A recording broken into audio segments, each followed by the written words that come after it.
আমার ব্যাংকটা আমি 10 টাকা প্রতি কে কিনে আসো। হ্যাঁ ভাই, আসসালামু আলাইকুম, ভালো আছেন ভাই? আপনি কি কিনতে রাজি আছেন?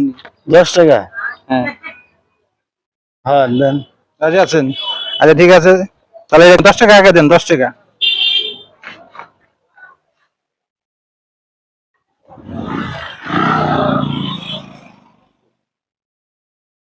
এই যে ভাই আমাকে 10 টাকা দিয়েছে, আমি তো ভাই কেটে দেবো, এটা বলে কি আছে?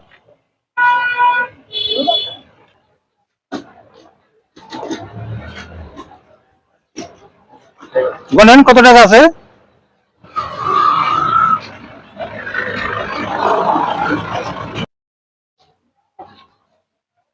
একশো টাকা আছে। আচ্ছা, কত টাকা পেলেন তাহলে? 100 টাকা। 10 টাকা কিনে 100 টাকা পেয়েছে ভাই। খুশি ভাই, খুশি আছেন? খুশি হোক ভাই, খুশি। আচ্ছা ভাই, আপনার জেলা কোথায়? জেলা তো জামালপুর জেলা। আচ্ছা, জামালপুর বাইরে যদি সবাই একটু ভিডিও দেখে থাকেন তাহলে ভিডিওটা সবাই একটু শেয়ার করে দেবেন, আর আমার সবাই একটু ফলো করবেন।